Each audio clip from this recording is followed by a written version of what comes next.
Barbara Carlson, who came up to me after one of the previous Trace Talks and said, "Hey, I know somebody who would be terrific.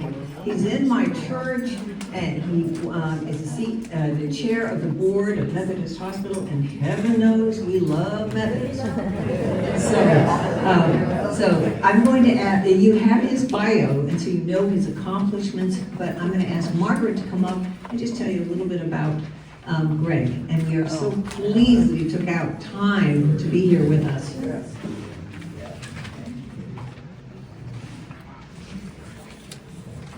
And I was worried about whether or not we'd have an audience. Thank you all for coming.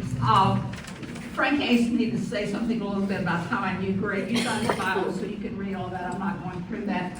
I have known Greg for many years. He didn't know who I was, but that's okay. My first real encounter with him was when he and I were working together on a committee on nominations at our church. Now that's where they select lay people to be head of, or in the finance committee or trustees. And he and I was going to say coordinated, but maybe it's better conspired to get on who we wanted and who we didn't. And that was really important at the time, and I can't even remember who it was or what it was for. But another thing about him, a couple of years ago when my husband was in the hospital at Methodist Medical Center, had a procedure done, the first person that came in and greeted us when we got back to the room was Greg Elson. Met my family. So anyway, you've got his sheet here. See, I was sitting there talking to someone who said, "Boy, it's not a lot." Well, to do a lot, you get up early in the morning. Greg at 5 o'clock is running the neighborhood. So he is a runner. He's run the Houston Marathon several times, I don't know how many. But as you can also see from the bio, he is from the big town of Murfreesboro, Arkansas. What is it, the diamond capital of the U.S.? Murfreesboro, I checked, has 1,458 residents. I don't know whether that's counting cats and dogs or not. But anyway, please welcome the diamond from Murfreesboro, Arkansas. My friend Greg Elson.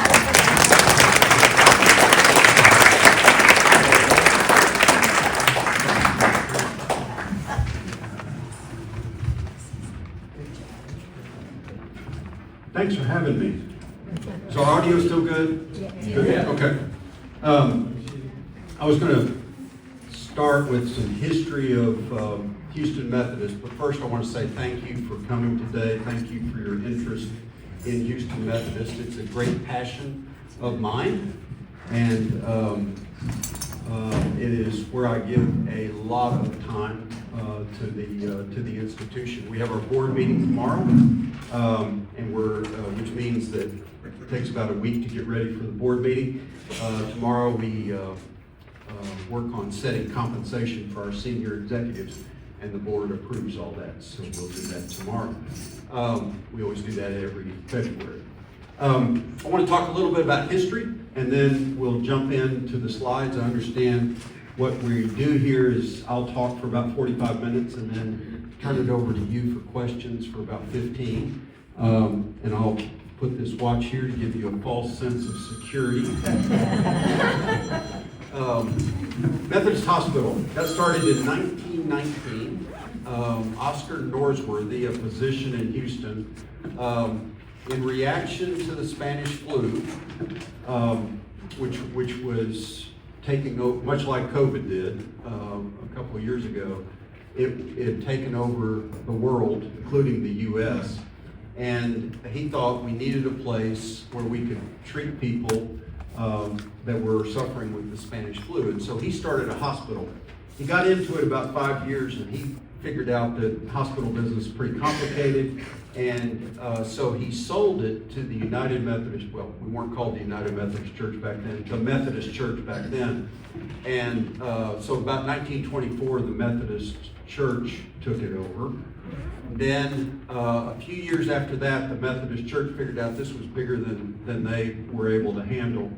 And along came Ella and Walter Fondren. And they really changed Houston Methodist to where it is today.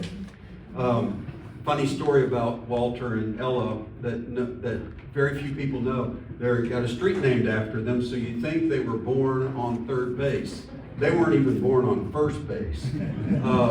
Walter was a roustabout in the oil field. He met Ella, who was working for her family's boarding house in Carthage. Why they let Ella run off with this roustabout is beyond me, but they moved to the Humble field and hit it big, and they are, of course, one of the founders of what we call Exxon today. They never forgot where they came from, and they put a lot of their fortune into Methodist. We wouldn't have a Methodist without Walter and Ella. Walter died at 60. Ella died at 100. So she spent the last 40 years working Methodist on a daily basis. And we've got pictures of her in the hospital, and when I walk by, I can feel her looking at me and saying, "Don't screw this up." A funny story about Miss Fondren, we had about a 12-member board back then, so 11 men and Miss Fondren. And we were deciding, we were in Midtown, and we were deciding to move to the medical center. And the decision had to be, and all the hospitals were moving to the med center back in the late 40s. The city fathers had bought this property called and designated it Texas Medical Center. So all the hospitals were moving down there. The question was, how big do you open with? Well, Ella said, Ms. Fondren said, we ought to open at 300 beds. And the men on the board said, no way we can fill 300 beds. And so they got in an argument, and she was going to be outvoted 11-1, so she stood up and said, I'm taking my checkbook and I'm resigning from the board. The men said, come on back in. They opened in the med center at 300 beds. The first year of operation, the average daily census was 270. So if we had opened at anywhere less than 300, we would not have been able to accommodate the demand. So we have Miss Fondren recorded with that story, and it is hilarious. That was our start. Our second part of our history really started in 2005, and that is when we had been affiliated with Baylor College of Medicine forever, going back to when we joined into the medical center. And we found out by reading the Houston Chronicle one day that Baylor had signed with St. Luke's to be their partner. And so we found out that we didn't have an academic partner. We had a choice then. We could say, well, we're going to be the best clinic in the world, or we can be our own academic medical center. We chose the hard path. And so we established research. We had zero research. We're now up to, I think we'll do about 320 million of research in 2026. We had zero residents. We'll have about 360 in 2026. We had no philanthropy. All the philanthropy was done by Baylor. So we had to start a philanthropic effort, and we accomplished that. And last year we raised 121 million for medical research. So it was a very troubling time. I joined the board in 2003, and I like to say the shooting started in 2004, and then we figured out who we were going to become in 2006. And really an important person in all of this is John Bookout. He was the chair 2 ago. My predecessor's predecessor was John Bookout, and he really did everything he could to make sure we were an academic medical center. He's instrumental in who we are, and he just celebrated his 103rd birthday. And he's still on the board. So we're very happy to have that legacy. Let's see. Get back to the start here. I'm going to use these slides to have a conversation with you. This is who we are. We're one academic medical center in the med center. That's our academic center. That's where we train the residents and do our research and do most of our acute clinical. It's our transplant center. The transplant, this is crazy statistics, but 1/3 of our average daily census in the downtown facility is from transplant. We really have come a long way in all manners of transplant. We were the #1 liver transplant provider in the country this year, and I think we finished 5th overall in the number of transplants that go on at Houston Methodist. 5th in the country at Houston Methodist.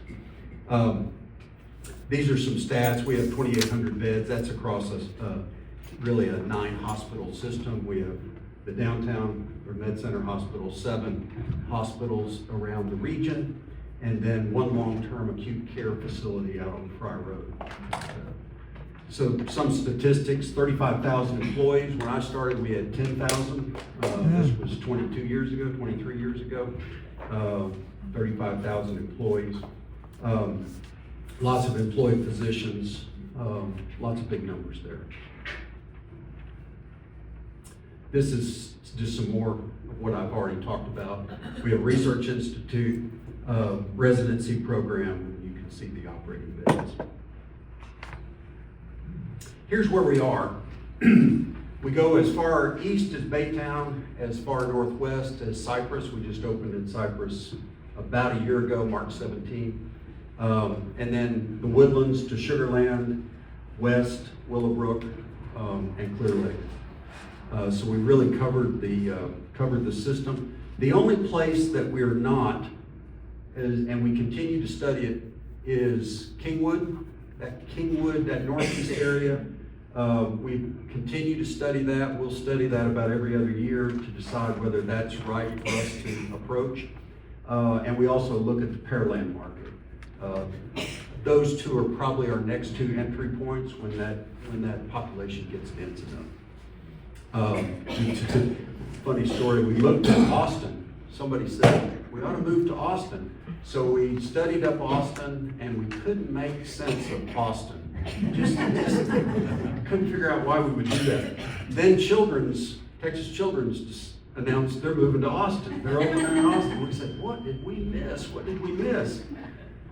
And then when Children's lost about $150 million in their Austin exploration, we said, okay, we didn't miss anything. Eye care.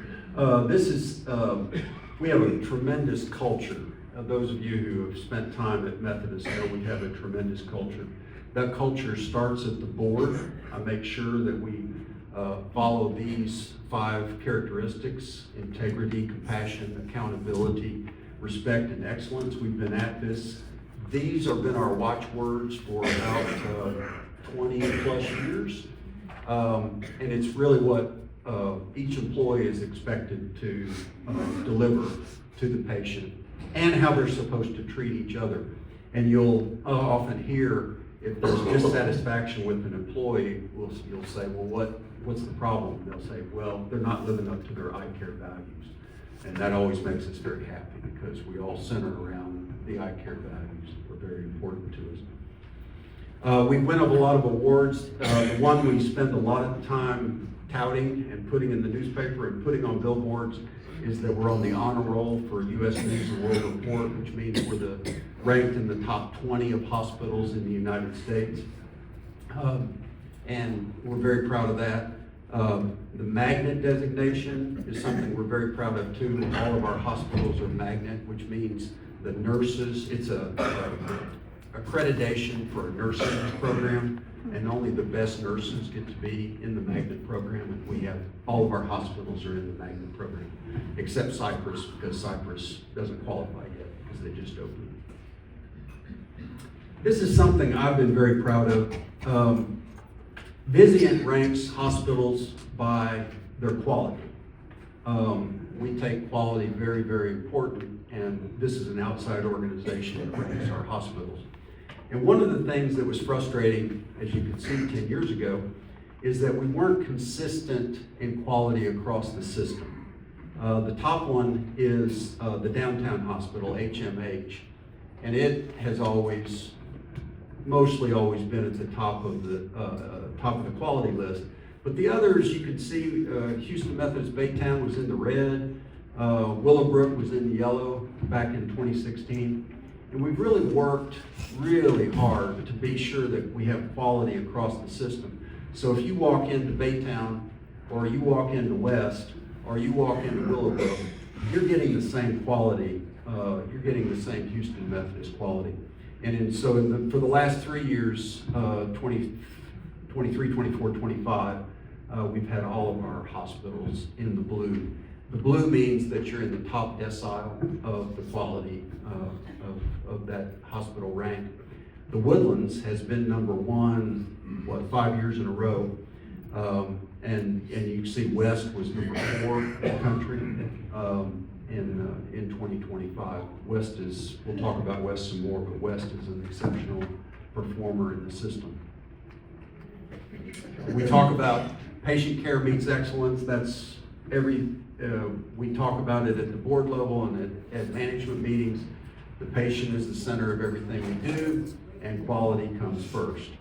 One of the things we do for our bonus pool, which we will decide tomorrow, is we make sure that the bonus is basic for our top 1,400 senior executives. Their bonus is dependent upon 1/3 on financial performance, 1/3 on quality performance, and 1/3 on patient satisfaction performance.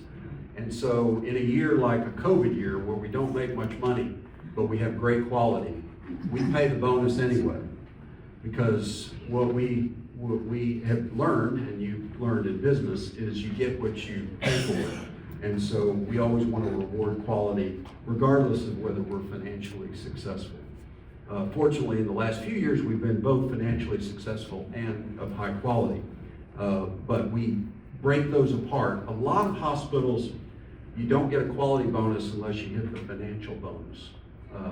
So unless the money's available, you don't get the quality bonus. And we've decided that's not what we want to do. Number 1 hospital in Texas for as long as U.S. News and World Report has ranked us. And we're nationally ranked in these 10 specialties, and that's how you get your points for U.S. News. And these are the 10 specialties in which we are ranked. These regional hospitals are getting so good that they also have been ranked in the 40s. Willowbrook and the Woodlands, 2 in the Woodlands are ranked specialties. So we're very proud about that. What it tells us is that quality across the system is really working. We were ranked number 10 in the world's smart hospitals. We'll talk about this a bit, but the principle is as my generation becomes 80 and 90 years old, there's not enough employees in the medical profession and physicians to keep up. So we're going to have to use a lot more innovation, a lot more technology to take care of people. So what we're trying to do is a number of innovations that will help us take care of people without having to use as many people, because the people are just not going to be available for us.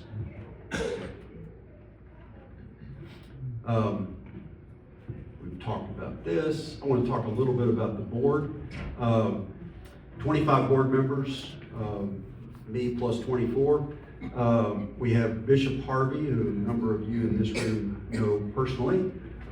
You probably knew her before her first name became Bishop. And so we have her plus 3 clergy that she helps us select. The president of the medical staff plus 1 other physician. Just as an aside, Margaret helped me find that 1 other physician one year. She gave me she's a Vanderbilt advocate, if you haven't known that. And she gave me a report report on one of their physicians who had graduated from Vanderbilt Medical and was working at Houston Methodist in the liver transplant program, #1 in the country in 2025. And it came time for me to select someone, physician, to be on the board, because I rotate the physicians. And so I called upon her to serve as a board member. So I was always grateful to Margaret for giving me that tip. And we learned a lot about liver transplant around the board. And it's the most complicated it's right up there with heart transplants as far as complication of transplant. CEO, Dr. Mark Boone, and then 18 other members, and 60% of us are members, have to be members of the Methodist Church. We have the 9 hospital system. I've already talked about. We govern the Research Institute, the Educational Institute, and the physician organization. We have about not quite 1,700 employed physicians throughout the system. We meet 9 times a year, fourth Wednesday. If I can get us out of there by 3 o'clock, I avoid being impeached. But there's a lot to cover in a business this big. And then we have an all-day board retreat usually in January. Unpaid board, everybody shows up. I've got 2 people absent tomorrow out of the 25, and very committed board. These are the committees. The top few are what you would see on any publicly traded company: finance, comp, audit, and governance. A lot of public companies are establishing quality committees. We've had quality committees forever, but you're starting to see public companies with quality committees. And then no public company has a spiritual care and community benefits committee, so we do that as well. We take our faith-based institution very seriously, and we make sure that we are distinguished in our faith-based identity. When we built the Walter Tower, we wanted to put the Methodist cross and flame, as we do on all of our institutions, and it took us several months to get a sign permit from the city before we could get so when you see Walter Tower and you see the cross and flame, you say, well, they put in a lot of effort to get that cross and flame. I don't have the 2025, our audit's not complete for 2025. I just wanted to point out the charity care and the community benefits that we do. It's about a $2 billion, it's going to come in about the same number in 2025. It's about a $2 billion effort. About 400 of that, and that bounces around. It can be lower than that, it can be higher than that, but indigent care is about 416 million. Unreimbursed Medicaid, and then support we give to healthcare for the homeless and legacy health is about 7 million. Then community benefits, medical education costs us about 73 million over and above what the government subsidizes. Medical research was 128 in 24. It's going to be 200 in 2026. We're going real deep on medical research. And then the unreimbursed cost of Medicare. Medicare pays us about 82 cents of our cost for Medicare, and so that 18 cents is the $1.3 billion that we pay out of our bottom line. So and I'll show you. So keep that $2 billion number in mind. And here's what we did. These are 2025 numbers. $9 billion of top line revenue, net operating income of 592. I always say we're kind of like a grocery store. It takes we got to sell a lot of bread to earn a dollar for the bottom line. So our operating margin was only 6.5%. That's pretty good. It's a little less than we've done in the past. It's really good compared to the national average. And then that 592 gets plowed back into maintenance capital. It took us about 316 million just to stay even, keep our plant up to grade, and then the 788 is our strategic capital.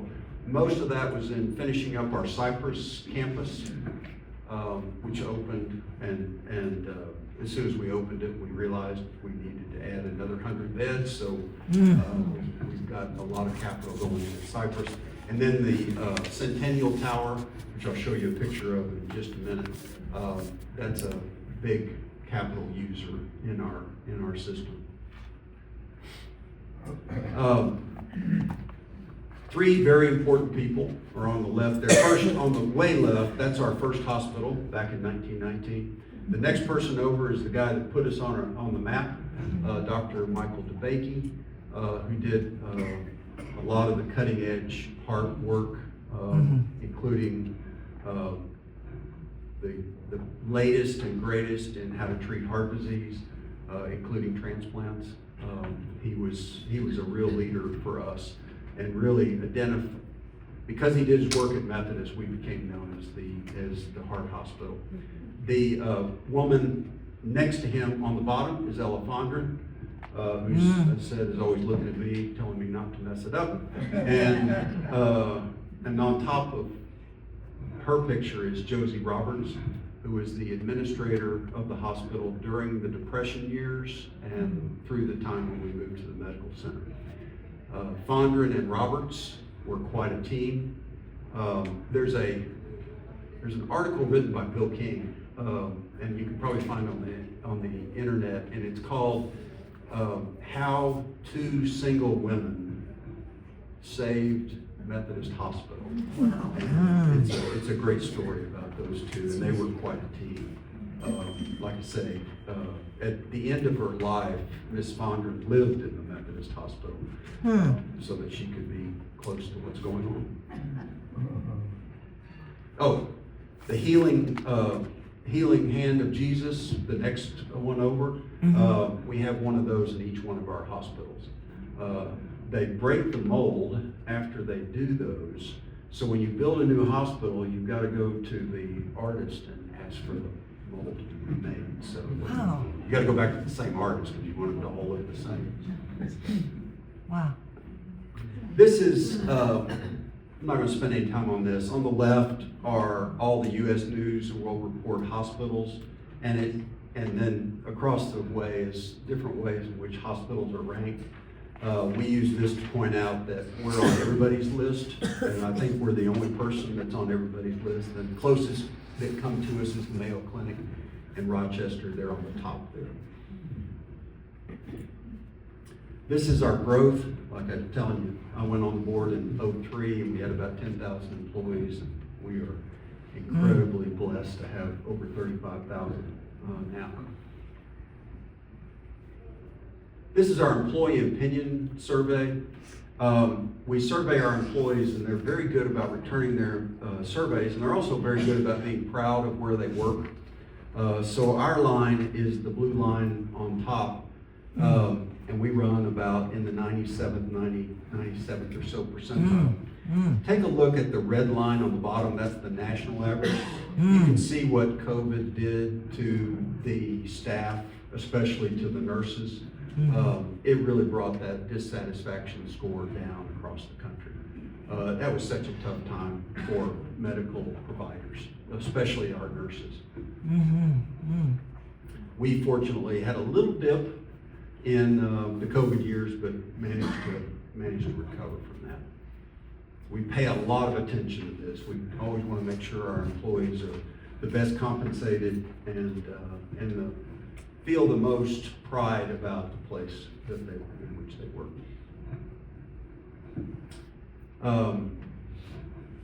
We get recognized by Forbes. Here's Cypress. It looks a lot like West, which looks a lot like the Woodlands. When you go out there, it's really we found a model and we've stuck to it. But this has been very well received in the Cypress community. As you all know, the way this town is moving is to the northwest. At first, a few years ago, it was moving straight west. And then it kind of shifted, and now it's moving northwest. It's really kind of interesting, and we pay attention to a lot of demographics. because you want to be close to where your patients are. And so Cypress was a natural for us. As soon as that property came on the market, we grabbed it, and it took us about 3 years to build it. But it's been a great hospital for us. One of our best openings is in Cypress. Smart Hospital, we've talked a little bit about this. I've got some more slides on that I'll show you in a minute. There's our first baby in Cypress. Healing hand of Jesus on the right. Here's our Centennial Tower. It's going to be open in 2027, and it'll fit right with the Walter Tower. They kind of hug each other. Centennial is 27 stories. The only reason it's not 28 stories is you've got to get FAA approval, and if you go above 27. So we said, okay, we're good at 27. Here's some of the things we'll do there. We're going to have an emergency room for the first time ever that's going to be big enough. For once, we'll have a big enough emergency room. Everybody who's heard me give this talk before, if you get in trouble and you need an emergency room, for crying out loud, don't go to the medical center. Go to one of the outlying emergency rooms that has Methodist on the label. Because once you're in there, then you can transfer straight to a bed. If you need to be admitted, you transfer straight to a bed. You bypass the downtown, the medical center, emergency department. So that's been my advice forever. I won't have to give that advice once we open in 2027. As well, I think we'll have a big enough emergency room downtown to accommodate us. Today, it's forever a logjam. Even on a day when you wouldn't think you'd have a lot of emergency business, we just run a logjam there. Transplant will move into Centennial Tower. You can see some of the other things that we'll be doing there. 384 inpatient beds. We're going to close the main building, which is 1948. And it's lived out its usefulness, so we'll take that down and probably build a new research building where Maine is. West Campus. This has not received a lot of press, but we bought the old Coca-Cola bottling plant, which is at it's on 59, inside the loop, between West Park and Bissonnet and Wake Forest. Bottling plant has been there forever. They closed it many years ago. Someone had bought it, put it on the market. So we bought what we call the West Campus. And what we're going to do there is, I'll tell you what you already know, it is a great dissatisfier for your physician to say, come to the medical center, because you've got, in addition to the time it takes to get there, you've got to add 30 to 45 minutes to find a parking spot. And we hear this all the time. This is consistent, and we know patient satisfaction is important, so we want to be sure that we've got a place where people don't have to go all the way to the med center, but they can get treatment at this facility. Right now, we're thinking of gastroenterology services, moving them there. Infusion center for cancer, it's almost certainly we will move that there. And we're still thinking about what else could go there. But that's not received a lot of press. The Houston Business Journal picked it up when we paid for the dirt, and they had the price in the paper. But we're going in big time at this facility. So be on the lookout for that. This is the anticipated growth in the Houston market. This Houston market is vibrant and growing, and it's going to take a lot of providers to keep up with this. And I'm just hopeful we can, but our 5-year plan is to be at 2,500 providers from about 1,800 today. This will take some work. I'm not sure the medical schools are turning out enough people for us to keep up with this. But this is what's going to be required to keep up with our population. Academic accomplishments. Our guys, our researchers get NIH funding. They also get industry funding.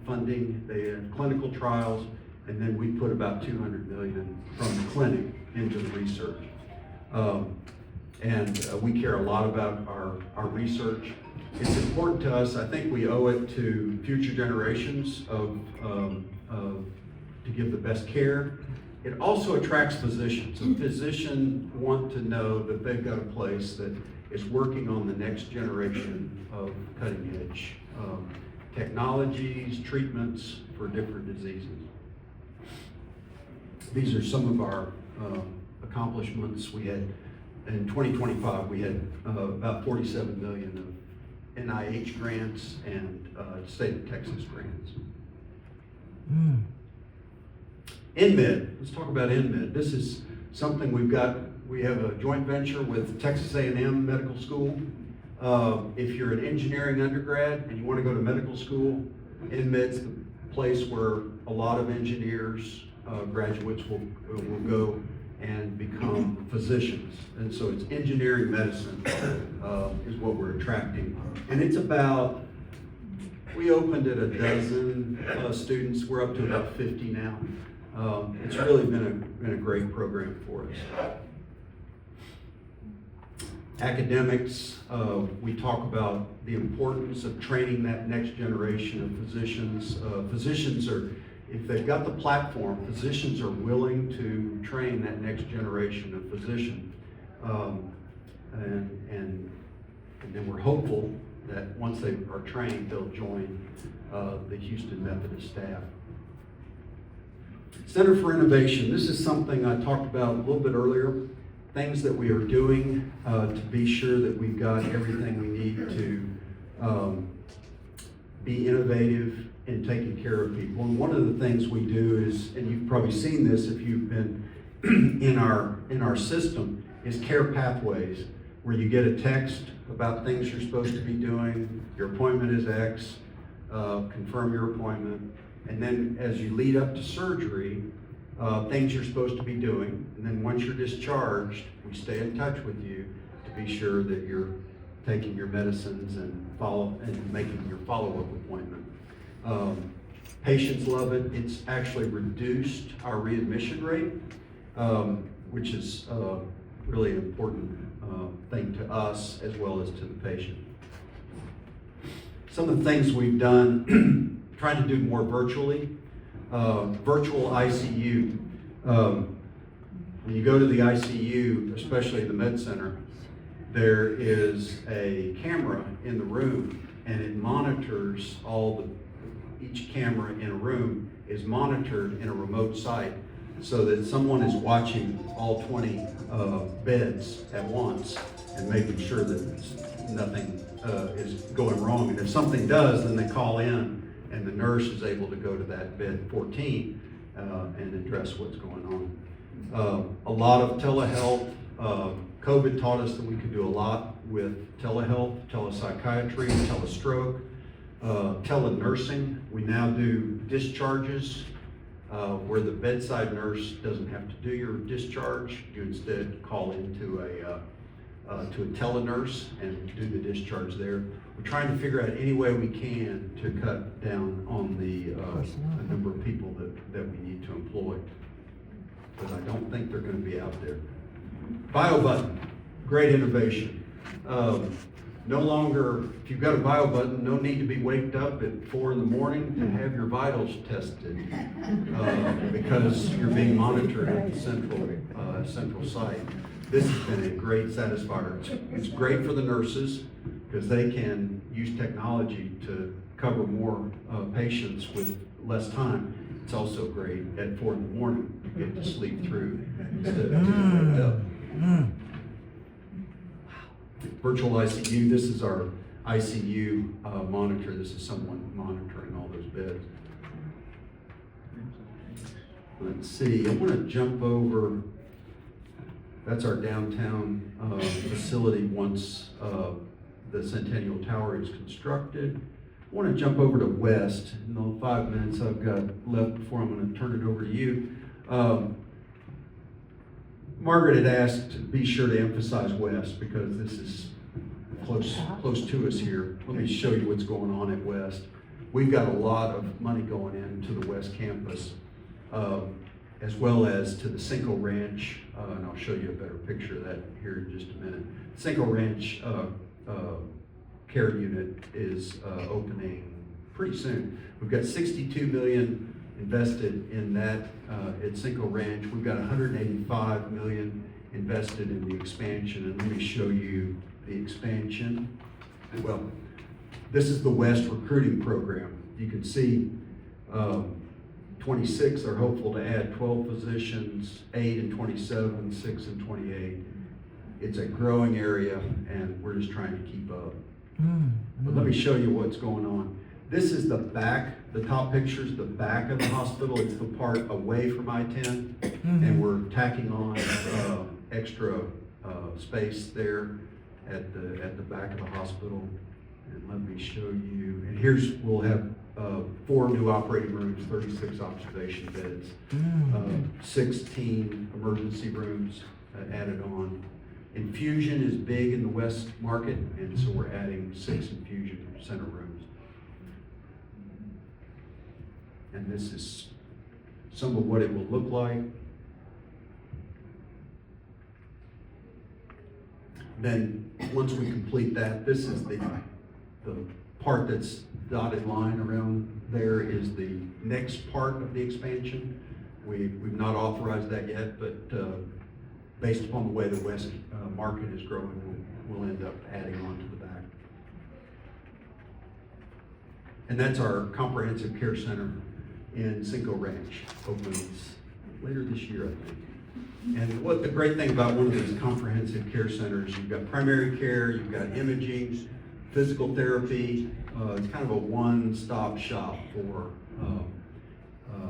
your physician needs.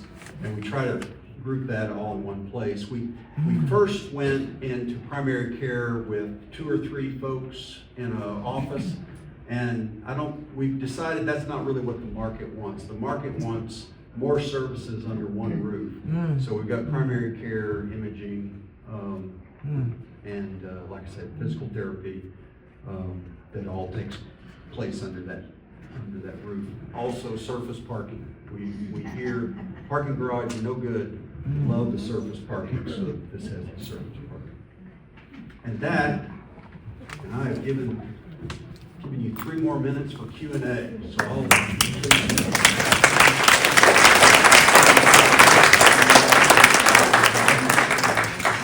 Greg, this was fabulous. One question is that Methodist West does not do trauma. So when we get fall downs, we have to go to Katy or Memorial City. Why did you decide not to take that route?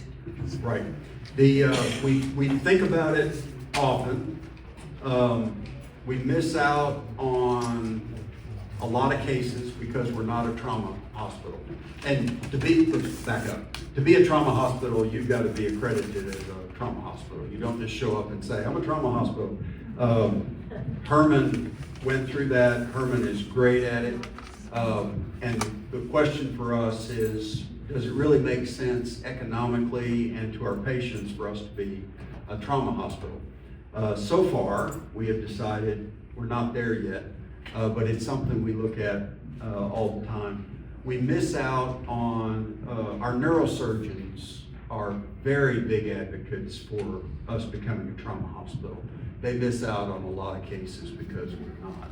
So we have that group that's advocating for trauma. And we'll get there. It's just we haven't gotten there yet. But now it's Herman and Ben Top are the only 2 trauma hospitals. Yes, John. Collectively, we as patients are encountering more and more doctors' offices being taken from their offices and put into hospital-owned space. That sounds like it's likely to be economically driven? Can you amplify on that a bit? And what do we as patients get as a result? Yep. In the olden days, my father-in-law was a physician. In the olden days, hospitals didn't employ any physicians, and physicians would get accredited, credentialed to do work at a hospital, but they weren't part of a hospital. As the physician business got more complex, there became an interest in scaling, that they would join together and cover back office costs in a more consolidated way. And hospitals got into that and said, we can provide that back office to these physicians. Physicians like the idea of dealing with the practice of medicine only and not having to worry about who's going to pay my receptionist and who's going to pay my nurse. So that's become the way things have shifted.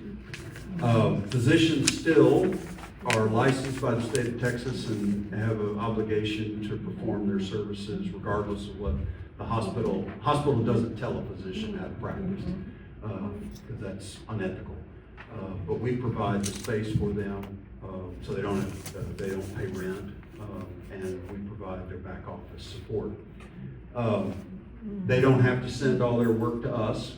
They can send, if they want to send a test outside of the hospital, they can do that. We hope they don't, because we'd like to keep their business in the hospital. But that's been sort of the way things have gone. You see, cardiovascular surgeons are still independent. We have some employed, but that's a big part of an independent practice, cardiovascular surgeons. Neurosurgeons are still largely independent, and orthopedic surgeons are still largely independent. Primary care, most of those have gone to affiliate with a hospital. As far as what that does to the patient, I hope it creates a little more seamlessness.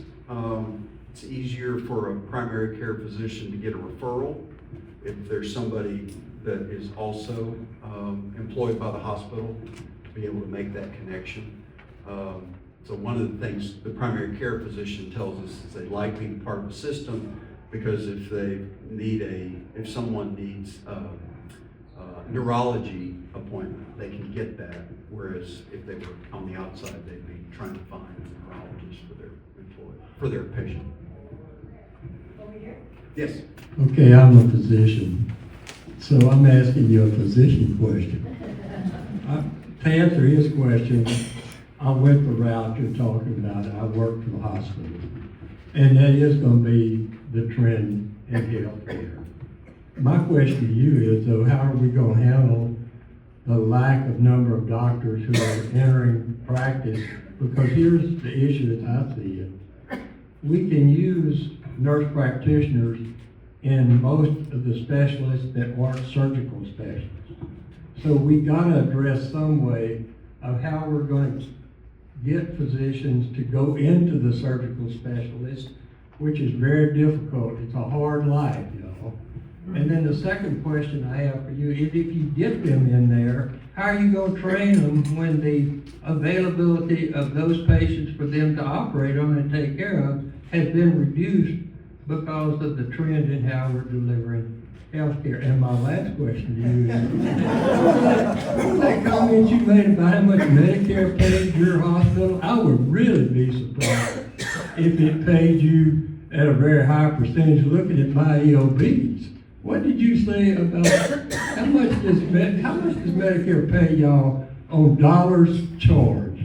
82 cents of cost.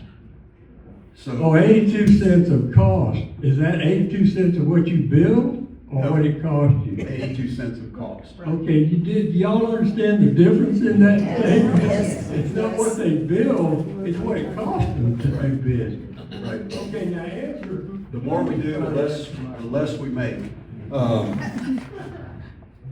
Though, be careful about that. I was an econ major. So as long as you're recovering your marginal cost, it makes sense to take the business. So Yes, we lose 18 cents on every dollar for Medicare that we pay for out of our bottom line. So it makes sense to have the Medicare business. We were looking at something the other day. When Medicare first came out, it was like 98% of cost nationwide was recovered. And then over time, as the government did not adjust that, but costs kept going up, that's how we got into this 82 cents differential. It's one of the things I always say about us, Houston Methodist is not the low-cost provider. So anybody who's been with us, you know we care a lot about our patients, and we're not the low-cost provider. If we were not the low-cost provider, that 82 cents would probably be more like 85, 86 cents. So part of it is our own fault, that we want to be the best hospital we can be. Other questions are what keeps us up at night. How can we get enough physicians? I always tell people, tell your grandchildren, tell your great-grandchildren, get into the medical field. We don't have enough. We don't have enough medical schools, especially in Texas. We do not have enough medical schools in Texas. And you let somebody grew up in Houston do their medical school in Cleveland and their residency at Mass General, and then see how do you get them back to Houston? So the best way to attack this is get more medical schools here. U of H got one, more power to them. They're primary care based. They're not so surgically based. In fact, they don't do surgical based education. They're primarily primary care. It's a problem. The intake is a problem. I'd like to think if we can get them through the system, we can get them trained. Our physicians really want to be sure that they're trained, but your first question is the $64,000 question. How can we get enough into Houston, a growing market for medical care, and not have enough physicians to take care of it? So tell your grandchildren and great-grandchildren to go into the medical profession, and tell your congressmen, your state legislatures, we need more medical schools. Because that's really the bottleneck, is trying to get the legislature to authorize more medical schools. Maybe 3 questions on kind of governance, administration stuff. Could you talk a little bit about how the current immigration policy is affecting your operations? The cuts in research grants, government research grants, and thirdly, what you just talked about was more medical schools. What's your opinion of Texas's position on legislating how medicine is practiced? Thank you. Sorry. Got your last question. First question is, we have a lot of dreamers in our institution. We follow the immigration laws to a T. We've lost employees, especially Venezuelan employees. We had a number of those who lost their U.S. status, and so we had to lose those folks. I do pro bono work for a company called Memorial Assistance Ministries, and they had somebody on staff who had, I think they were Venezuelan, and that permit ran out first. And they said, what do you know about immigration? I said, I don't know anything about immigration, but I know who does. Houston Methodist has a whole division that keeps track of immigration status of our employees. So it's a problem. Anything that interferes with our workforce is a problem. We are so dependent upon a trained workforce. So that's an issue for us, and we monitor it all the time. We're not going to employ anyone who's not here legally. At the same time, we regret losing fully trained people when that happens to us. I forgot your second question. Research grants? Research grants, yes. I went to law school with Robert F. Kennedy Jr. We went to the same law school, started the same day. I never thought that that guy would be a rock in my shoe by suppressing research funding for my researchers. It is the government shutdown that happened in, last fall really stopped our funding. We can't tell if that's going to resume or just where that is. We're really up in the air for 2026, trying to see whether that research funding is going to continue. We're hopeful it will, but we're not confident it will.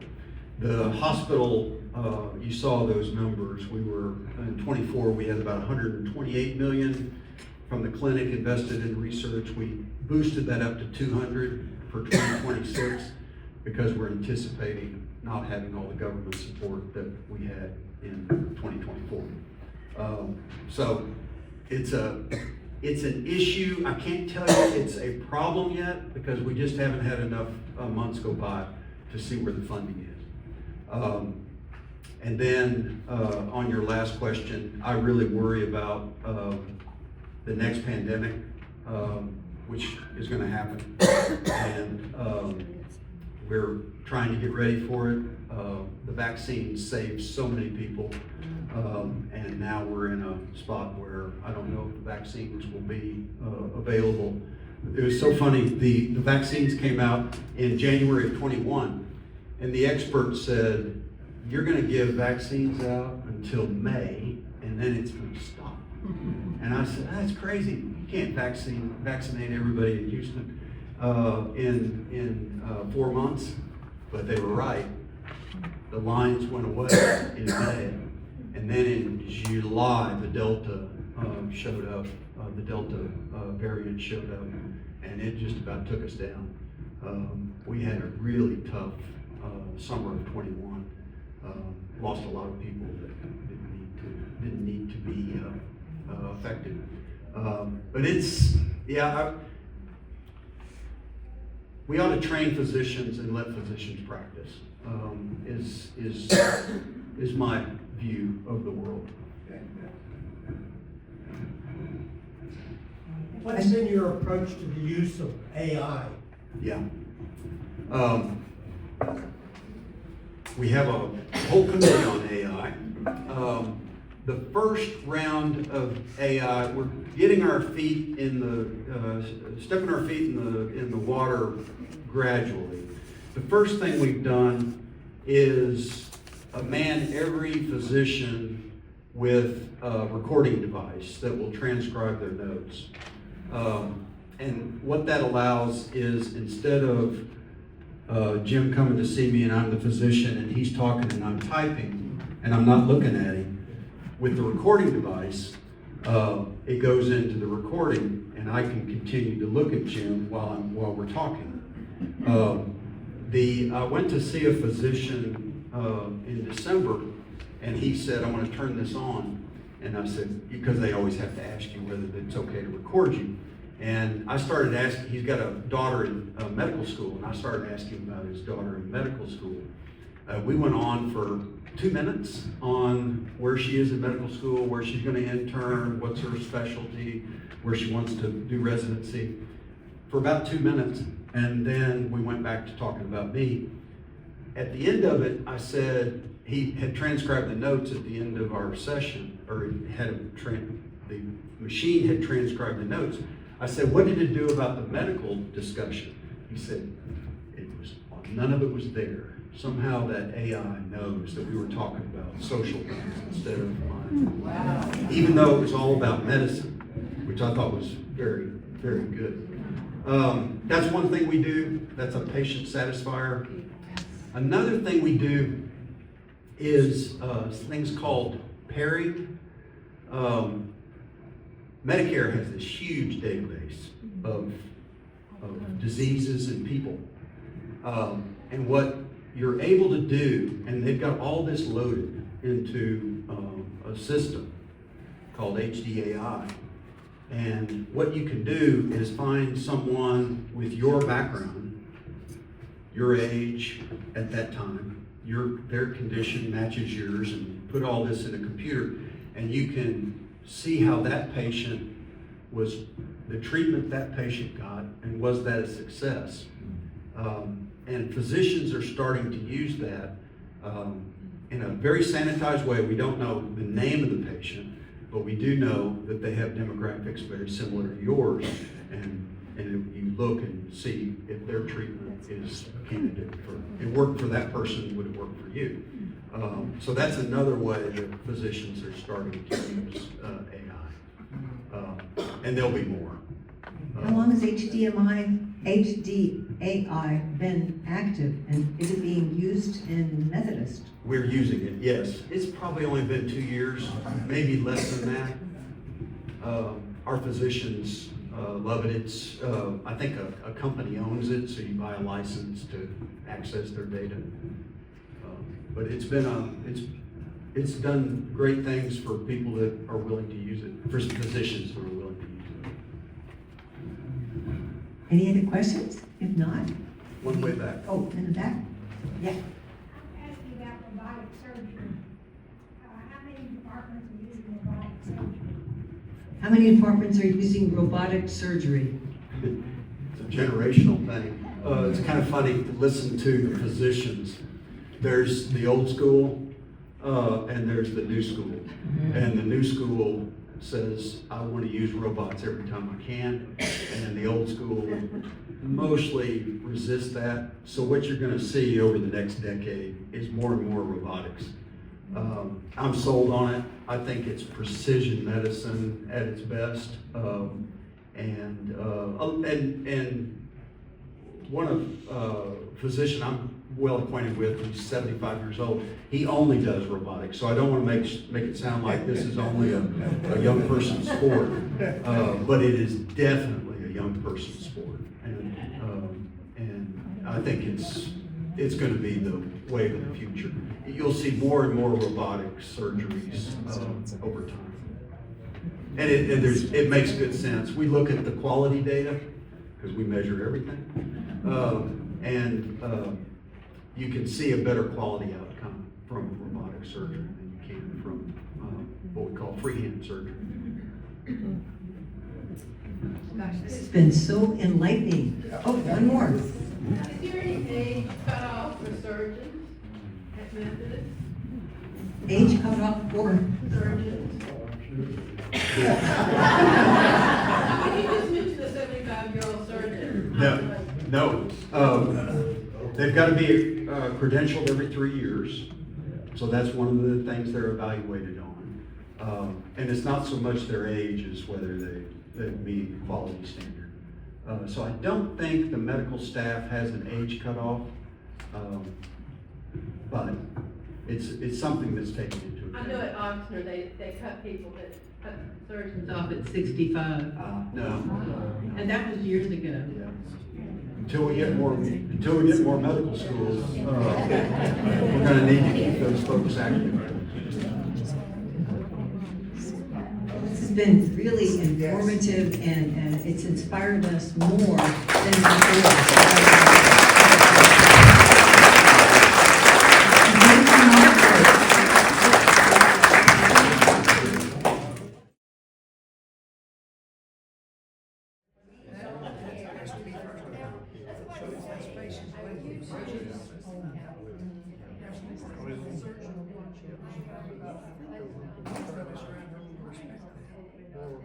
At least know that it does apply, not to me.